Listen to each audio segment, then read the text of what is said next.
Hello বন্ধু, তো আজ কথা হবে খাদানের নতুন দুটো মোশন পোস্টার এসছে এবং আরেকটা পোস্টার এসছে। সবগুলোর বিষয়ে কথা বলবো। তো প্রথমে একটা বললাম যে খাদানে না অনেকগুলো ক্যারেক্টার আছে এবং প্রত্যেকটা ক্যারেক্টার কিন্তু খুব ইম্পর্টেন্ট। তো ট্রেলার বেরোনোর আগেই না আমরা প্রত্যেকটা ক্যারেক্টার সম্বন্ধে ইন্ট্রোডিউস করে ইচ্ছাতে যখন ট্রেলারটা আমরা দেখবো তখন আমাদের যাতে প্রবলেম না হয় বুঝতে। আর এই জিনিসটা আমি প্রথমবার বাংলা সিনেমা দেখতে পাচ্ছি, ঠিক আছে? এটা ইংলিশ সিনেমা আমি আগেও বলেছি যে ইংলিশ সিনেমায় হলিউড সিনেমায় কিন্তু এটা প্রায়ই দেখতে পারি যে প্রত্যেকটা ক্যারেক্টার আলাদা ক্যারেক্টার পোস্টার হয়, আলাদা করে তাদের শ্যুট হয়, দেন ওটা মিউজিক দিয়ে পোস্টার বের করা হয়। সেটা খুব সুন্দর লাগে। আমি ডুনে দেখো, মার্ভেল মুভি দেখো, ভালো লেগেছে। সেই জিনিসটা কিন্তু বলিউডেও খুব কম হয়, টলিউডে বলতে গেলে হয়ই না। তো এই ফার্স্ট টাইম দেখতে পাচ্ছি খাদানে এরকম কাজ করছে যেখানে প্রত্যেকটা পোস্টারে প্রত্যেকটা ক্যারেক্টার যেন আলাদা করে পোস্টার দেওয়া হচ্ছে, মিউজিক দেওয়া হচ্ছে, যেটা বেশ ভালো লাগছে। প্রথমে আমরা দেবকে দেখলাম, দেব যিশুকে দেখলাম, দেব যিশুকে একসঙ্গে দেখলাম, দেন আমরা রিসেন্টলি অনির্বাণ চ্যাটার্জির ক্যারেক্টারটা দেখলাম।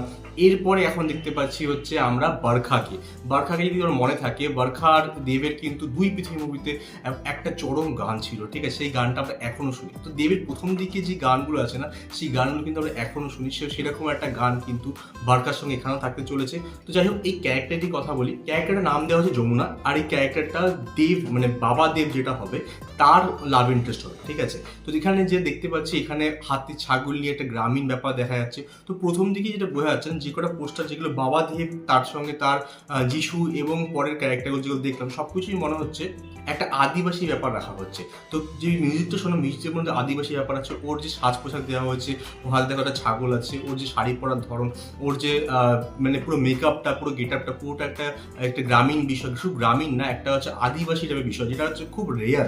আমরা সেরকমভাবে কিন্তু যদিও আমাদের এটা বড় কালচার বাংলাদেশ, কিন্তু সেরকমভাবে কিন্তু এক্সপ্লোর করা হয়নি বাংলা মুভিতে। তো সেটা যে দেখানো হচ্ছে সেটা আমার বেশ ভালো লাগছে। তো যমুনার ক্যারেক্টারটা এখানে বেশ সুন্দর দেখতে করেছে এবং দেবের সঙ্গে তাকে আবার দুই পৃথিবী পরে দেখাটা কিন্তু বেশ মজার হবে বলে আমার মনে হচ্ছে এবং দুটো কিন্তু ভালো লেগেছিল। তো যেটা বলেছেন যে দেবের সঙ্গে যে দেবের পুরোনো মুভিগুলো দেখো, সেখানে যে ব্যাপারগুলো ছিল না সেই জিনিসগুলো কিন্তু অলমোস্ট মিসিং, যে কমার্শিয়াল ব্যাপারগুলো ছিল। তো সেটা কিন্তু মনে হচ্ছে ফিরে আসে। তো এই মুভিতে কিন্তু আই থিঙ্ক বারখাকে বেশ ভালো লাগতে চলেছে। এরপরে আরেকটা ক্যারেক্টারের আমাদের কাছে পোস্টার এসে, সেটা হচ্ছে রেখা। স্নেহা বোস এই ক্যারেক্টারটা প্লে করেছে। একেও দেখতে সেই গ্রামীণ বিষয় লাগলেও বারখার মধ্যে যে একটা সফটনেস ছিল না, যে একটা মানে মাতৃত্ব ব্যাপার বা সফটনেস ছিল, সেটা কিন্তু নেই। এখানে একটা রাফনেস বোঝা যাচ্ছে, হাতে দেখো একটা দাও আছে। তো এটা দেখে বোঝা যাচ্ছে যে এর মুখটা দেখো, এর মুখের মধ্যে সফটনেস ব্যাপারটা নেই, কি হার্ডনেস ব্যাপারটা, যে মানে কঠোর কাজ করে খাওয়া মানুষ যেরকম মনে হয় সেরকম ব্যাপারটা রয়েছে। আর আমার মনে হচ্ছে এটা যিশুর লাভ ইন্টারেস্ট মোস্ট প্রবলি হতে চলেছে। তো একেও দেখিয়ে বেশ ভালো লাগছে। কিন্তু এদের প্রত্যেকটা ব্যাকগ্রাউন্ড পোস্টারটা না সেম রাখা হচ্ছে, মানে ব্যাকগ্রাউন্ড যে ব্যাপারটা, সেই খাদানের পোস্টার, খাদানের যে ধোঁয়া উঠছে এবং ওখানে যে গরম গরম ব্যাপার, ঠিক আছে, যেখানে কয়লা তোলা সেই জায়গাটা যে একটা গরম গরম ব্যাপার থাকে, ঠিক আছে, আগুনে ঝলসানো ব্যাপার, সেরকম একটা পোস্টার কিন্তু দেওয়া হচ্ছে। তো এদের প্রত্যেকেই হচ্ছে একটা খেটে খাওয়া মানুষ এবং লড়াই করে জিতে থাকা মানুষ, ঠিক আছে? তো সেরকম ব্যাপারটা কিন্তু আমার দেখি এখান থেকে মনে হচ্ছে, যেটা বেশ ভালো লাগছে।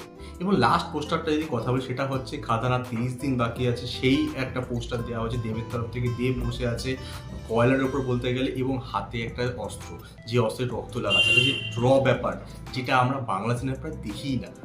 হলিউডে দেখেছি অনেকবার, বলিউডেও স্টার্ট হয়ে গেছে সেই জিনিসটা, এবং আমরা কিন্তু এখন বাংলাতে প্রথমবার দেখতে চলেছি এরকম একটা রনেস। যেদিন কোদালটা দেখো রক্ত লেগে রয়েছে, আর দেবের লুকটা কিন্তু চরম ভালো লাগছে। তো পুরোপুরি এই যে প্রত্যেকটা ক্যারেক্টারকে ট্রিটমেন্টটা দেওয়া হচ্ছে, একটা স্পেশাল ট্রিটমেন্ট, প্রত্যেকে আলাদা করে পোস্টার, আলাদা করে নাম দিয়ে পোস্টার দিচ্ছে এবং প্রত্যেকে ইন্ট্রোডিউস করা, এটা কিন্তু একটা ইউনিক বিষয় বাংলায় মনে হচ্ছে। এবং খাদান, আমি আগেও বলেছি যে খাদান কিন্তু একটা অন্য রকম মুভি হয়ে চলেছে, যেরকম মুভি বাংলা আগে দেখেনি। তো আমার এটা দেখে খুব ভালো লাগছে যে বাংলা ইন্ডাস্ট্রিতে একটা সিরিয়াস মুভি হচ্ছে, যেখানে একটা বড় কিছু করার প্ল্যানিং চলছে।